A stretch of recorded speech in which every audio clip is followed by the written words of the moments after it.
Hello again, and welcome to another edition of Media Watch. I'm your co-host, Eric Tait. I'm Bob Anthony. And I'm Raymond Peterson. And here we go once more into the breach, and we're pre-taping the Wednesday before it airs next Monday. Most of the stuff we're talking about will probably still be percolating, or should be. So, yes. In any event, a lot of stuff we're going to try to get to. And since we've been doing stuff on police shootings and cops shooting civilians, there's a really interesting story that comes out of West Virginia.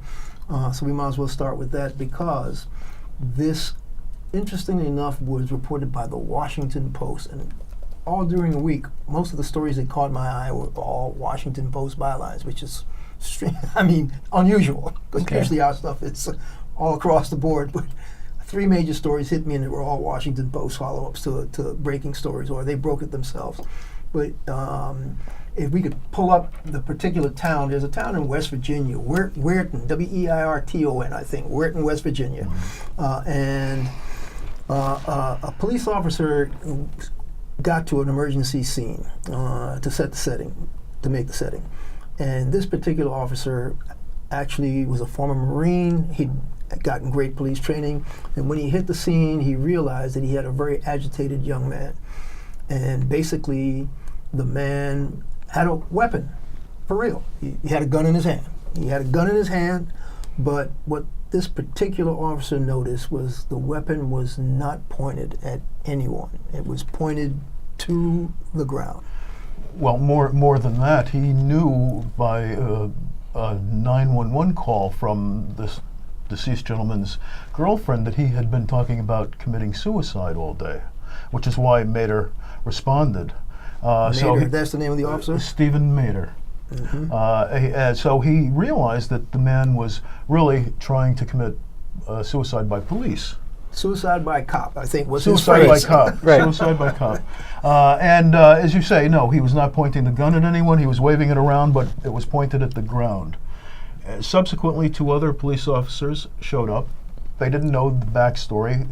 According to the story that I read, they didn't know the backstory. Saw a man waving a gun and shot him without any further investigation. The interesting thing was the officer on the scene, Stephen Mater, was basically talking this young man down. Apparently he knew him, because he called him RJ or something like that. I'm not aware. Well, okay. he might have known that from the backstory. From the girlfriend. Right. That's right. Right. So he basically was doing his best to defuse a situation that he knew was, in a sense, hair trigger, but that the individual wasn't really trying to harm anyone but himself. And so he proceeded to actually put into effect the training he had learned at the police academy about diffusing a situation. But I don't want to beat this story to death, but as Raymond said, the two other police officers that came roaring up in their squad cars immediately saw the gun and immediately opened fire. And young man dead. But the kicker to the story, which I found really distressing, was one officer using training, using restraint, knowing what his job was totally then put under investigation for not, quote, diffusing the scene as quickly as he could have and should have. It translates to shooting the man on the spot. So.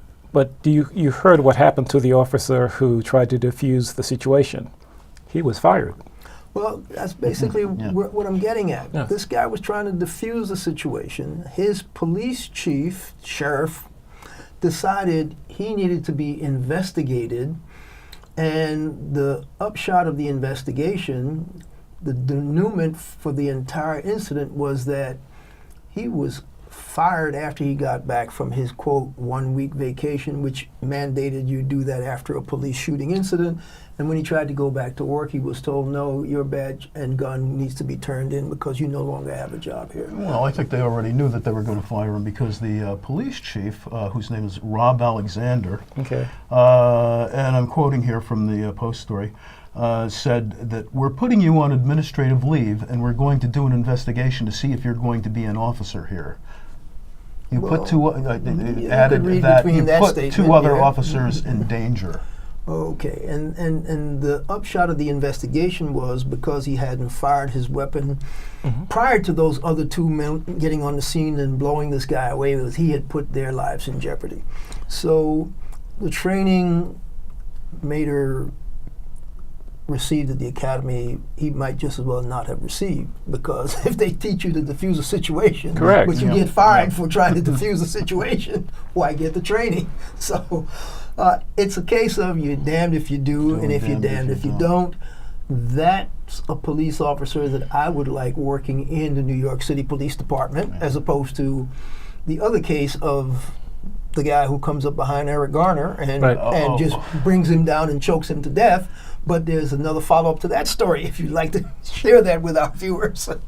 Well, he was put on administrative duty, got full pay, and in addition, I believe it was $23,000 in overtime in addition while he was on. Something like that. This Yeah. one-year Yes. time period Yes. while he was supposedly on just desk duty, Right. while he was being investigated. But I managed to think rack up that he racked much. up about $120,000 in base pay, sitting Oh, behind a yeah. desk, and then an additional $23,000.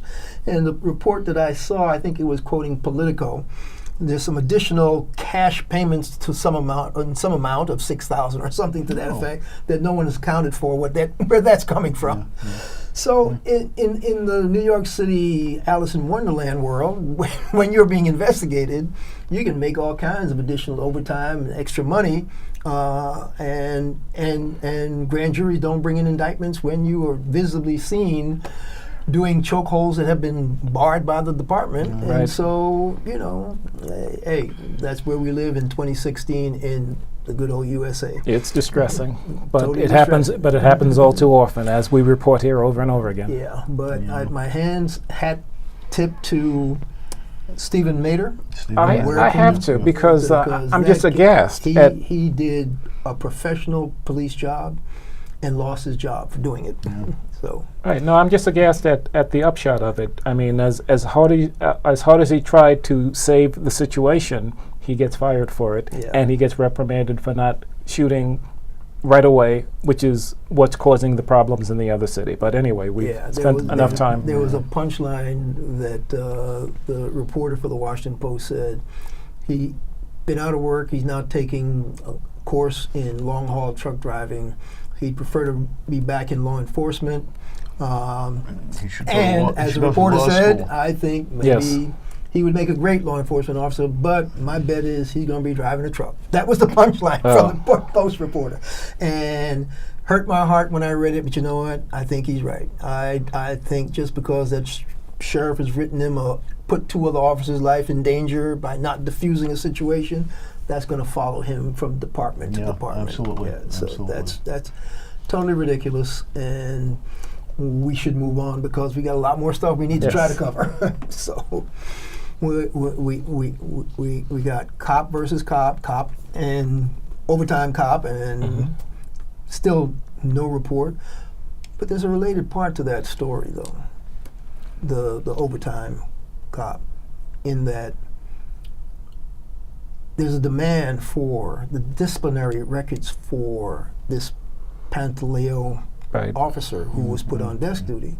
And DeBlasio and the NYPD is saying, oh no, state law says we can't release those kinds of disciplinary actions and blah, blah. And Hakeem Jeffries, the assemblyman from Brooklyn, is saying, why? We used to get them before. He says, well, it's up to the state. Governor Cuomo says, "Oh no, that's a New York City matter." That's It had nothing to exactly do what he with said. state." Yes. So That I heard. So now Oh, everybody's wow. saying, "Excuse me, Mr. Mayor, what's with all this transparency? Why can't we get records that we used to get in the past? All of a sudden now we can't get these records." So there's a big blowback that's coming, Right. and I think Senor DeBlasio, your honorable mayor, I should say our honorable mayor, may have put himself into a serious hole here by trying to keep these disciplinary records from the general public. We're going to have the most transparent administration ever. It's being blown out the water Right. by this case and a few others, is what these people are claiming. These are essential documents that we need to at least get a look at. I mean, they may not offer any insight into his character, And but then again, they might. yes. And so that's why they seem to be keeping them from the public. Do we know when that started? They've been asking for these things for quite a while, and what's happened is, I think people started pressing other issues pertaining to this, and that's why this story on Broken Politico about this overtime, because they weren't releasing any of the disciplinary records, but all of a sudden the pay and overtime stuff popped up in the Right. search. Yeah. And Oh. so by trying to hide the disciplinary stuff, this other stuff surfaced. And so, hey, doesn't matter. What did they say? The truth will out eventually. The truth will Yes. So- Sometimes it takes a prod, and often it takes a court document. But Yes. but I think it'll come out. But if you fight long enough, like they did in Chicago, Yes. if they hadn't been fighting in Chicago for those many years, For that video you're That's referring right. to, Oh. correct. That's right. That was locked up for how long? at least 2 years. Yeah. At least. And once we saw it, it was so clear cut. That's why it was locked up. Yeah. And my guess is those disciplinary records may reveal certain things in the background and history. But if it doesn't, why not just open them anyway? One way or the other, good, bad, or indifferent. It pays So- to take your medicine early than late. So it's better if they just go ahead and Well, all right. So. But doesn't the Civilian Review Board have any ability to obtain those records? The bottom line is, I'm going to say this editorially speaking, because we haven't done any deep research, but for years of listening to the minority community complain, the New York City Civilian Complaint Review Board for the police department is useless. Totally useless. They get nothing. Whatever they ask for, they don't get. Whatever oversight they're supposed to be doing, if they were doing oversight, this guy would not just be sitting here on modified desk duty for having violated the chokehold rules and restriction that he did, if you had a decent civilian complaint review. But Mayor of Newark, Ross Baraka, was talking about them trying to put in their own civilian complaint review and all the pushback that they get, etc. And his point was, but you understand, we could be pushing for this and we may get this, but all across the country there are civilian complaint review boards, Right. and guess what? All kinds of craziness is still going on from police departments all across the country. And you know what? He has a very valid point. it's interesting how everything is relative, because when I used to live in Milwaukee and we had that police chief for life, there was a police and fire commission which he just totally ignored. So they had absolutely no power over him. So when I came back to New York in the 80s and we had a real civilian board, I figured, oh wow, this is the way it's supposed to be done. And then I realized, wait a second, nothing gets done. So I thought this was a vast improvement over what I had seen, yet But it's just an in-name only body, because these police departments across the country, they just ignore these civilian complaint review boards. They just keep whatever records they want to keep. They just run roughshod over all of these city governments. That's what we've seen time and time again. Not just in New York, not just in Chicago. It's symptomatic across the country. So, but speaking of transparency, okay, let's go to the transparency of the health of the political candidates running for president Yes. in this current United States of America for an election that's going to be about a month and a half away or so, if Right. you count the weeks. So we can look at it two ways. Hillary Clinton had a health scare over the previous weekend, because when we air, it'll be 2 weekends from that. And so there's been lots of calls for more transparency about why she didn't talk about her pneumonia before, et Right. cetera, et cetera. And then the flip side is, well, where's the Donald Trump health report whatsoever? right. Well, he's refusing to release it, as he is refusing to release his. Well, defense that's what we're records. talking about, the transparency thing. Right. Now, as we're taping, my understanding is there's a movement, story-wise, that he taped a segment with Dr. Oz that deals with his health records, and that theoretically those records will be revealed on Dr. Oz's show on the Thursday. Was it? You mean the next same day. Dr. Oz that advertises all of those phony health yeah, things? well, never Oh. mind. But he does have a good medical degree, though. He may have. He may have. But the report is that they may be released. Now, when our show airs, they may or may not have been. But my question is, talking about it on Dr. Oz and having Dr. Oz tell us he's read X, Y, and Z, why don't we just release them to the press like everybody else does? That's my question. I mean, did you hear what type of records he handed over to Dr. Oz? Because I was listening to the radio on the way to this taping, and they were explaining that as opposed to like the results of a physical examination, what he's going to release is the results of a conversation.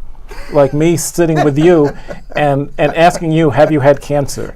Do you have high blood pressure? And those, I mean, That's the examination that's- results that's going to be released. that's what I A understand. conversation with his, quote, With- physicians? Correct.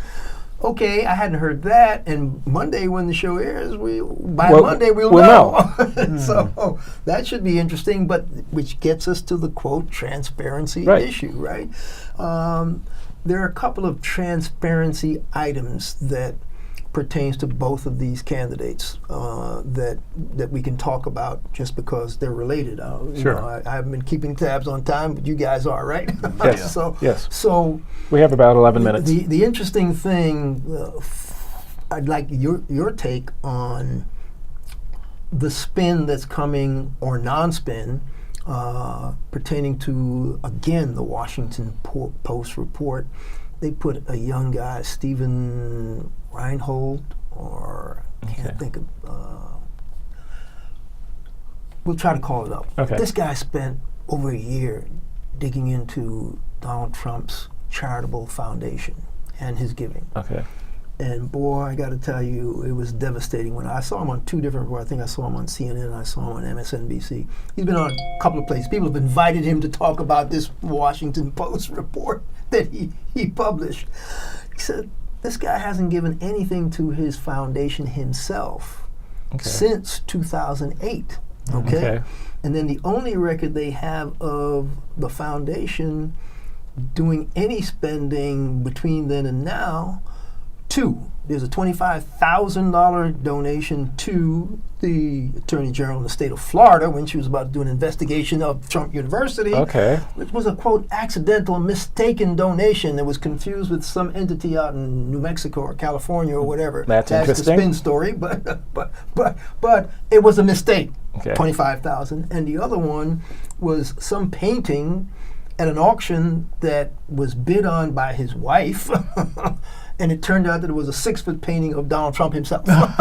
So those are the two expenditures that the foundation has made. And they can't find any record of any other donations to any other causes. Interesting. So that's the Trump Foundation. And so the interesting thing was when Barack Obama, our president, was on the stump for Hillary Clinton on Tuesday of last week when this airs, he brought up the two foundations and said, all right, let's talk about transparency in two foundations. And he proceeded to make the comparison. I thought he was really funny that day. Okay. The clips I Yes. saw. It was, so you got one foundation, documented, you know where all the money went, you know that they've saved lives all around the globe. That'd be the Clinton Foundation. Yes. Then you have this other foundation over here, the Trump Foundation.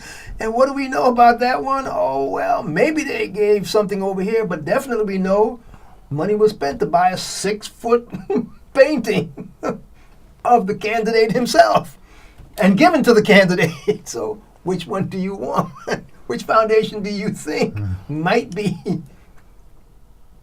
above board? I thought it was this. He had a good humorous day.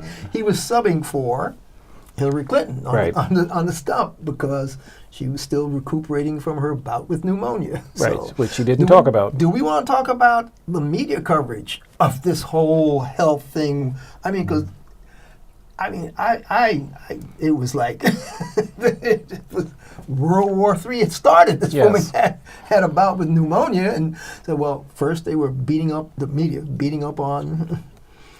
Well, why didn't they just come out with the right story the first time? Why did they say she was suffering from heat exhaustion? Right. Well, yeah, maybe she was suffering from heat exhaustion in addition to the pneumonia. So, but Give me your take, man. It bothers me the Give me your speed. take on the media coverage. It bothered me the speed with which the initial reports came out, because on it was on 9/11, which the health scare happened, and all we had was this fuzzy video taken from a distance of her stumbling into the car, and then the reports came almost minutes later.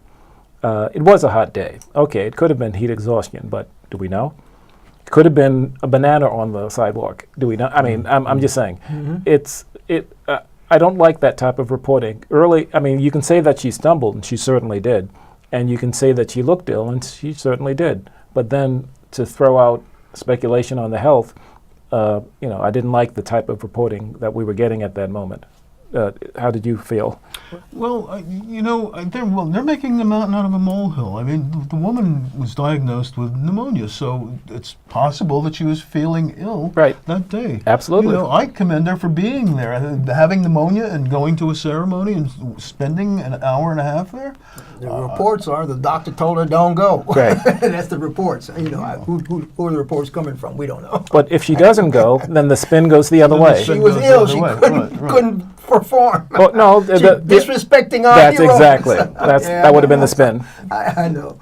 How much time do we have? Because I would love to get into the deplorables. I don't know if we have enough time. We have six and a quarter. Oh yeah, we can talk about deplorables. Yes. Let's jump on that. First, let's jump on the coverage. Sure. So who wants to lead off on deplorables? Well, I'll be brief.